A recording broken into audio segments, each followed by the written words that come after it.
just 5 days after DIANE KEATON's death. Her 2 adopted children, Dexter and Duke, hurried to the lawyer's office to stake claims on the massive estate.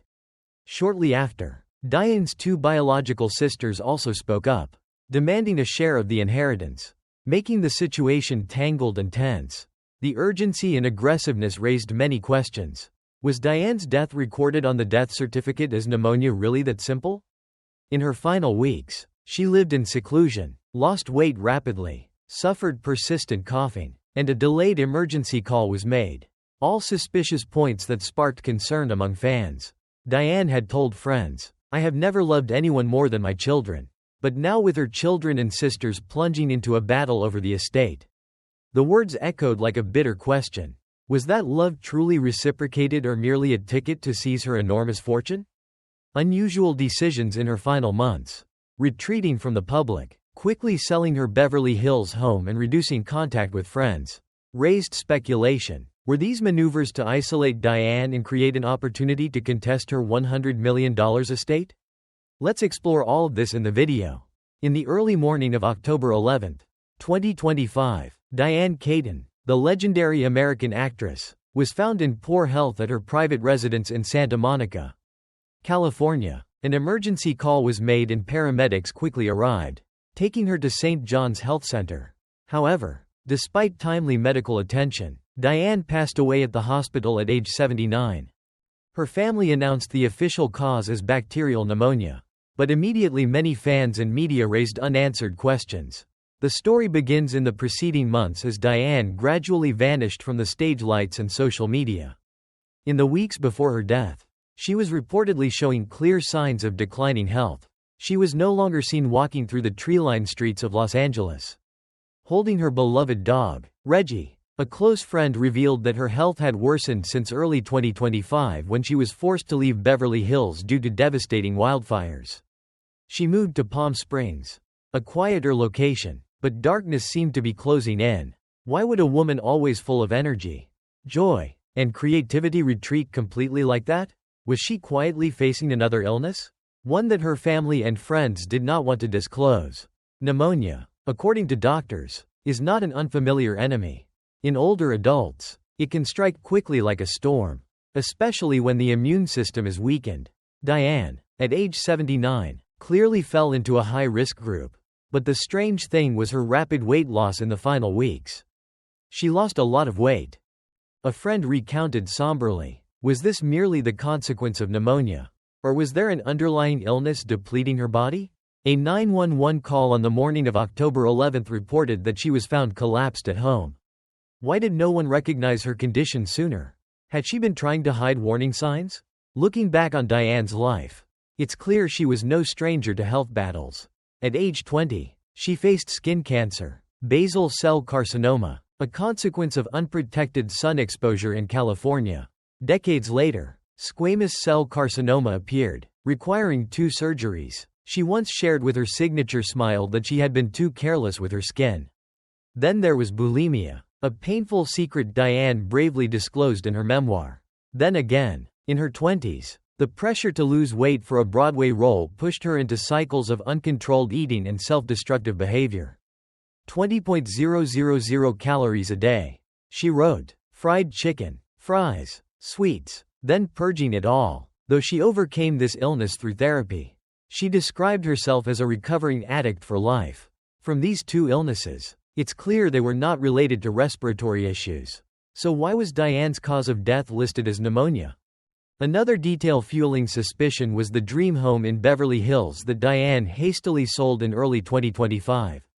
This was a place she had once called her forever home and spent years meticulously restoring. Fans and the media were surprised as DIANE was known for her endless passion for architecture and design, especially classic Spanish colonial revival homes. Her decision to abandon a space she loved so deeply prompted questions. Was this purely a financial choice? Or were there other personal reasons? Some close sources suggested that DIANE's rapid health decline may have forced her to sell the home. However, the family's secrecy regarding her condition sparked further speculation. Some wondered whether external pressures from personal relationships or even legal matters had pushed DIANE to leave her beloved home. The sudden and mysterious nature of this decision created a significant gap in the story of her final days. Fans and media began to speculate. Had Diane known something about her future or faced an unexpected event that prevented her from staying in the house? The home, once a symbol of her style and personality, now became the focus of an unresolved mystery. After Diane's passing, the family quickly arranged her cremation and informed the public, but they refused to answer any questions about her health or preceding events. This secrecy led many fans and journalists to feel that something was being concealed. But everything truly erupted when her two adopted children, Duke and Dexter, rushed to meet lawyers immediately after Diane's death to contest the estate. Going back to Diane's 50s, when her film career was still brilliant with iconic roles in The Godfather and Annie Hall, she decided to embark on a surprising new chapter, becoming a single mother, without marriage or a partner. Diane pursued motherhood through adoption. In 1996, at age 50, she welcomed her first daughter, Dexter, just months after her birth on December 15, 1995. It was a bold, emotional decision, with Diane later sharing that she had never imagined being ready for this role. But it changed her life forever. 5 years later, in 2001, Diane expanded her family by adopting her son Duke, born February 8, 2000, when he was just over a year old. At 55, Diane raised the two children alone in her cozy Beverly Hills home amid business trips and Hollywood glamour. Dexter and Duke grew up in their mother's loving care, shielded from public attention, only occasionally appearing at special events such as awards ceremonies or film premieres. These moments, like the family photo at Dexter's 2021 wedding, always exuded simple warmth and closeness. Everything seemed perfect. But that facade was torn apart as soon as Diane passed. While the world mourned the Annie Hall icon, her two children stepped into an uncompromising battle over the estimated $100 million estate she left behind. What caused family bonds to fracture so quickly? Immediately after Diane Keaton drew her last breath on the morning of October 11, 2025, the atmosphere in the Beverly Hills home remained somber, full of grief. But within hours, another story began to unfold. Her adopted children, Dexter and Duke, rushed to Diane's lawyer's office. Their goal was to ensure their interests in the massive estate Diane left were protected. On October 16, Dexter, an ambitious interior designer, left the office of a prestigious Los Angeles law firm carrying a thick bundle of documents. According to close sources, she declared she deserved the largest portion of the estate because she had been with her mother longer since being adopted in 1996. Her main goal was the Brentwood house, the crown jewel of Diane's real estate holdings, renovated from the 2009 purchase at $4.7 million. Dexter argued that she had directly assisted her mother with renovation projects, learned her passion for architecture, and even contributed to the book, The House That Pinterest Built. For her, the home was not only property, but a symbol of the special bond between her and Diane, a bond she believed no one could replace. Her younger brother, Duke, was not to be outdone. A young entrepreneur in the tech industry, he appeared at another law office in Santa Monica with old emails and messages exchanged with Diane. Duke believed he deserved the largest share of cash and film royalties, estimated at $40 to $50 million. Including profits from movies like Something's Got to Give and her 3 best-selling memoirs. He argued that Diane had financially supported his startup projects and had joked that Duke would continue my big dream. He demanded control over the trust fund Diane had established, believing it would help him build his own empire in line with the independent spirit his mother instilled. Although chosen by Diane for love, the bond between Dexter and Duke was fragile and now nearly broken. The source of discord, according to insiders, stemmed from the fact that both were adopted, growing up in the shadow of a Hollywood star. Dexter, 5 years older than Duke, was often taken by Diane to events, sharing her passion for architecture, seeing herself as her mother's spiritual heir. Meanwhile, Duke, independent and business-driven, felt overshadowed, as if Diane's love for him was less profound. A family friend revealed that the two rarely had intimate conversations. Even during holidays at the Beverly Hills home. They don't hate each other, the friend said, but they never truly loved each other like biological siblings. That distance now became a trigger as Diane's estate became the only thing bringing them close. But not for reconciliation. The story grew more complicated when news surfaced that Diane had left a detailed will drafted in 2015 and last updated in March 2025, just before she sold her dream Beverly Hills home. The will managed through a trust named Dexter and Duke as primary heirs, but was unclear on specific allocations. Some close sources said Diane intended Dexter to inherit most of the real estate, while Duke received the majority of cash and shares from financial investments. The lack of clarity in distribution sparked controversy, with both believing they were more deserving. Soon after, rumors about a donation Diane intended for the LA Conservancy, an architectural preservation organization she had supported for over 20 years, began circulating. Dexter strongly opposed, arguing her mother wanted to keep the properties as family heritage, not sell or donate them. She criticized Duke for only caring about cash and not appreciating the cultural value of the homes Diane had devoted her life to restoring. Conversely, Duke said Dexter was trying to hoard all assets to protect Mom's artistic legacy while he needed funds to continue his tech projects. Tensions peaked when Dexter hired a private lawyer to review the trust. Suspecting Duke had attempted to persuade Diane to amend her will in her final months when her health was declining. Meanwhile, Duke was accused of contacting Diane's real estate partners immediately after the funeral, seeking to revalue properties in Laguna Beach and Arizona, even though they had already been sold. Dexter called this action unethical, while Duke insisted he only wanted to ensure everything was transparent and that no assets were overlooked. Each day was tense, filled with meetings, emails, and heated calls between Dexter and Duke. A close source revealed that the two had even nearly exploded at the lawyer's office. When accusations and arguments reached personal limits, it didn't stop there. If only the two adopted children were involved, dividing the estate might have been easier. But even Diane's biological sisters began to speak up. Just a few days after the funeral, Dory Hall, the youngest sister around 75, appeared with an unexpected claim. A lesser-known actress, but always close to her sister, Dory asserted that Diane had promised to leave a portion of her estate to support her in her final years. She contacted a Los Angeles lawyer requesting to review the will updated in 2015 and amended in March 2025. Suspecting Diane may have allocated something for her sisters that Dexter and Duke overlooked. Shortly after, Robin Hall, the third sister around 7,377, also joined the dispute. Living quietly in Southern California, Robin rarely appeared publicly, but this time, she broke her silence. Through a tense call with Dexter, Robin demanded a share of royalties from Diane's books, especially then again in Brother and Sister, where both Dory and Robin were mentioned as family supporters. She argued that she had cared for their brother Randy Hall for many years and deserved compensation. The battle became even more complicated when Dory and Robin began contacting Duke directly.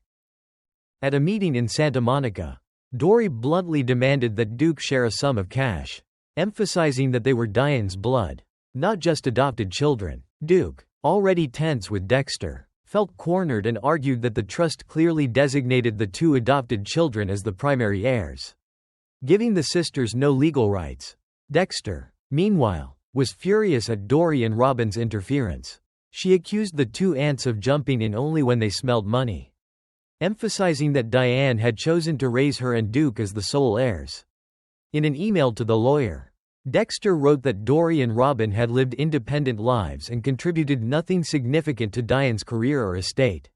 She even suspected that Dory, once a member of the Actors' Equity Association, may have received financial support from Diane in the past, but now wanted more. Tensions escalated when Dory and Robin appeared together at a law office in Los Angeles, demanding full disclosure of the will. They questioned funds allocated to charities such as the LA Conservancy, animal shelters, and food banks the family had supported to ensure their shares were not redirected. Robin even called Dexter directly, voiced trembling but firm, requesting a family meeting to settle things like adults. Dexter refused, insisting that Mom chose us, not the aunts. Duke, though not close with Dexter, surprisingly sided with her in opposing Dory and Robin's demands. He hired an additional team of lawyers to protect his interests, arguing that Diane had established the trust to prioritize her two adopted children, not her biological siblings. However, this alignment was only temporary, as Duke still wanted control of the majority of cash, while Dexter insisted on keeping the real estate and art collection. The tense hours in the lawyer's office felt endless. Lawyers repeatedly reminded everyone that everything had to be based on the official will. But disagreements only made the division of assets more complicated. An insider revealed that arguments became so heated that on a few occasions, Dory and Robin nearly grabbed each other to attack Duke, but were restrained in time. The most heartbreaking fact was that Diane, who wrote in Then Again that Dexter and Duke were everything to her, likely never imagined her beloved children would turn on each other so quickly. She had tried to raise them with love, but the fact that both were adopted at different times with contrasting personalities and life goals seemed to sow seeds of estrangement. Diane's close friends like Jane Fonda declined to comment on the controversy, quietly expressing regret that Diane would be very sad to know her children were fighting like this. After her death, Diane left an enormous estate estimated at around $100 million.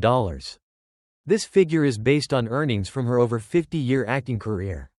Production, directing, writing, and especially her passion for real estate, which yielded higher returns than her acting salary.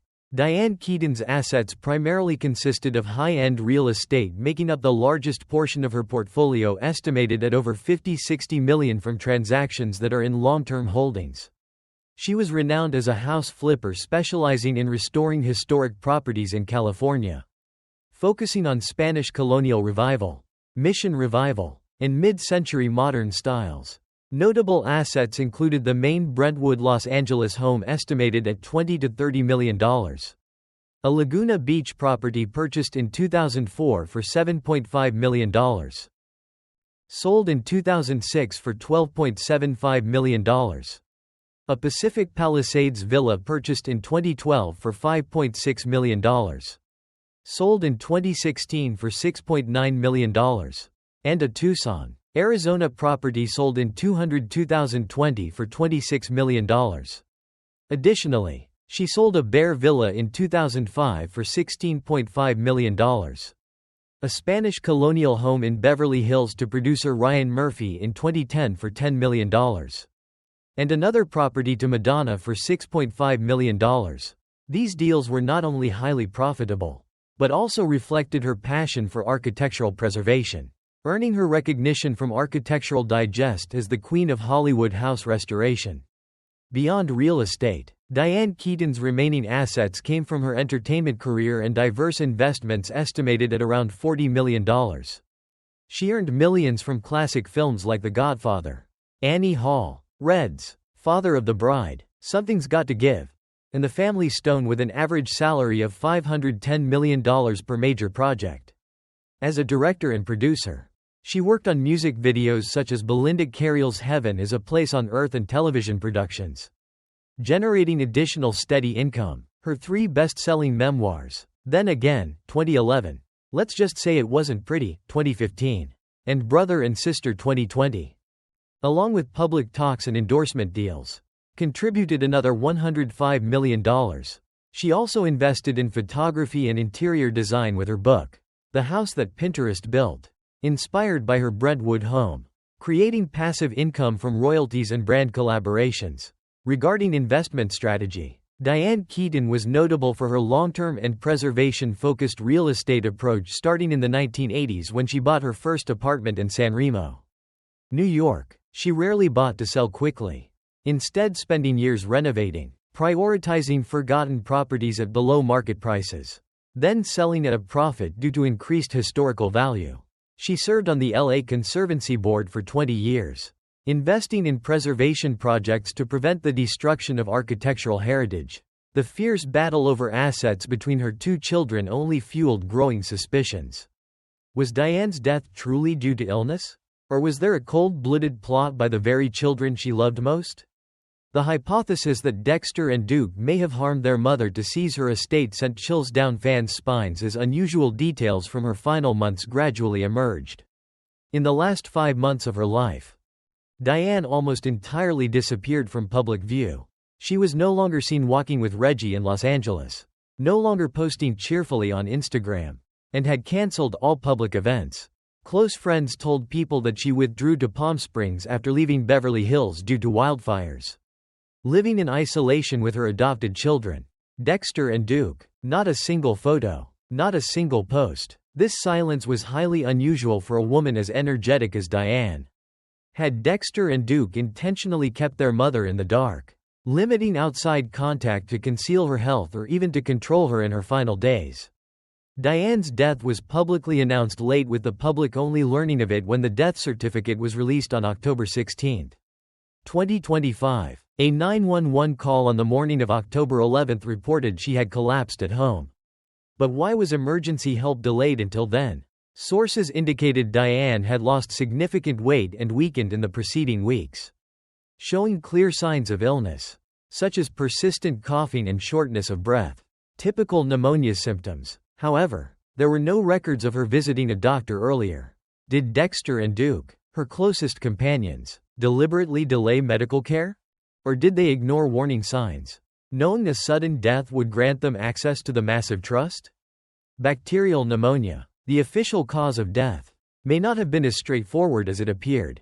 Medical experts note that in older adults, pneumonia often develops from common infections like the flu or cold, but it can also result from unusual factors such as exposure to bacteria in a controlled environment. A chilling hypothesis is that Dexter and Duke, living with their mother in her final months, may have deliberately kept her in unhealthy conditions, such as neglecting hygiene or insufficient nutrition, weakening her body, and making infection more likely. A friend of Diane recalled that she had lost a lot of weight before passing, suggesting she may not have been properly cared for. Moreover, the posthumous explosion of the estate battle fueled further suspicion. An insider revealed that Dexter and Duke rarely got along. Yet, both were fully aware of their mother's assets. Diane's unexpected sale of her dream Beverly Hills home in early 2025 while her health was declining may have been due to pressure from her children to convert assets into cash for easier division. Another notable detail is Diane's mental health in her final months. She had struggled with bulimia and always considered herself a recovering addict for life. Could Dexter and Duke have exploited her psychological vulnerability, especially as she aged, to manipulate financial decisions? Some sources noted that Diane became withdrawn, communicated less with friends, and depended heavily on the two children. If they intentionally allowed her to weaken by withholding medicine, nutrition, or even applying psychological pressure, pneumonia may have served only as a final pretext, masking a long-term plan to ensure she passed before changing the trust. The biggest question remains motivation.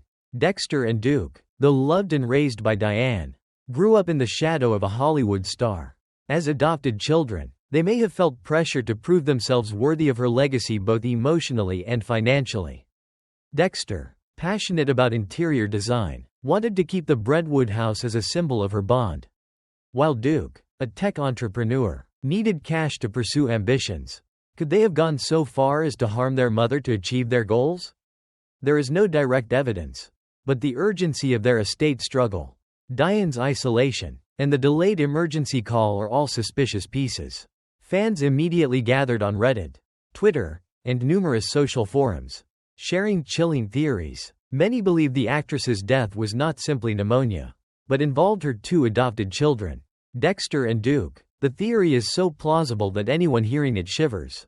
In her final months, Diane Keaton lived in seclusion at her Palm Springs villa, withdrawing from public events and almost exclusively interacting with her adopted children. Dexter and Duke, both meticulously planned for months, leveraging Diane's trust and love. Dexter, passionate about interior design and attached to the Brentwood home, often cared for her under the guise of concern, while Duke, ambitious in business, regularly provided financial and investment advice. Gaining Diane's trust, they began by controlling Diane's living environment. Meals were poorly prepared, lacking nutrition, while medications and healthcare were mismanaged. Diane grew weaker, lost weight rapidly, and fatigued easily, yet still believed her children were taking proper care of her. Dexter and Duke maintained an appearance of concern, but every action was calculated to slow her life and weaken her body. Gradually, they isolated Diane from friends and longtime colleagues, Her social life nearly vanished. Walks with Reggie, calls, and social media posts were restricted. The adopted children frequently reminded Diane of her frailty, that she needed to rest at home and avoid outsiders, making her entirely dependent on them. By September 2025, as Diane began showing clear signs of illness, persistent cough, shortness of breath, severe weight loss, Dexter and Duke maintained the plan. They did not call a doctor in time, merely monitored her condition carefully enough to ensure events unfolded according to their predetermined schedule. Whenever Diane complained of fatigue, Dexter offered false reassurances while Duke handled documents and assets, ensuring all wills and trusts remained under their control. On October 11, 2025, Diane suddenly suffered severe decline. The adopted children executed the final step in the plan. A 911 call was made too late when her body was nearly immobile. By the time paramedics arrived, it was too late. The death certificate listed bacterial pneumonia as the cause, but in reality, it was the result of prolonged debilitation and a carefully controlled living environment orchestrated by Dexter and Duke. Immediately after her death, they plunged into a legal battle to claim Diane's massive estate. Their coordinated actions ensured everything proceeded smoothly. Assets were controlled, power centralized, and other family members, including Dory and Robin, were excluded from all decisions. Diane's biological sisters tried to claim rights from the trust, but Dexter and Duke flatly refused. Protecting the estate and financial control, they had prepared in advance, knowing every necessary step to secure their share and remove obstacles from the family. Everything unfolded like a meticulously planned family crime. While fans still believe Diane Keaton passed due to illness, the reality is that every detail had been controlled by Dexter and Duke to ensure the ultimate goal. All assets fell into their hands. When it was over, Diane departed in silence, leaving a massive legacy to her two adopted children as they had dreamed. The story became a perfect crime. No legal evidence, no clear trace, yet, everything occurred precisely as planned. Isolating Diane, weakening her body, controlling assets, and removing obstacles. If the hypothesis that Dexter and Duke caused Diane Keaton's death is true, the story is profoundly tragic. Diane, who chose to become a mother at 50, had devoted her heart and soul to her adopted children. She adopted her daughter Dexter in 1996 and son Duke in 2001, not only providing them a home, but also ensuring the best conditions for a normal life away from Hollywood spotlight. The love Diane gave to Dexter and Duke was deep and sincere. She once said that motherhood was the humblest experience that completely changed herself and always tried to give her children a relatively normal life, avoiding unnecessary attention. If the painful theories on Reddit and social media are true, being betrayed by the very people she loved most to seize her estate would be a shocking blow, chilling fans and everyone who admired Diane. The posthumous battle for Diane Keaton's estate remains a public focal point. Dexter and Duke, the two adopted children, plunged into tense negotiations with lawyers, fighting for ownership from valuable real estate to cash, investment shares, and book royalties. Meanwhile, Dory and Robin, Diane's biological sisters, also entered the fray, demanding rights and compensation for years of family care and accompanying Diane throughout her life. Each believed they deserved the most, and every meeting and call made the family picture more complicated and tense. With sharp conflicts and questions surrounding Diane's will, the question many still ask remains unresolved. Who will ultimately inherit the actress's estate? Will the rights favor the two adopted children who lived with their mother for years or the biological sisters who were close from childhood? Only time and court decisions can answer. For those interested in such drama-filled stories and wanting to follow the next developments of the Keaton family, don't forget to subscribe to the channel to not miss any updates.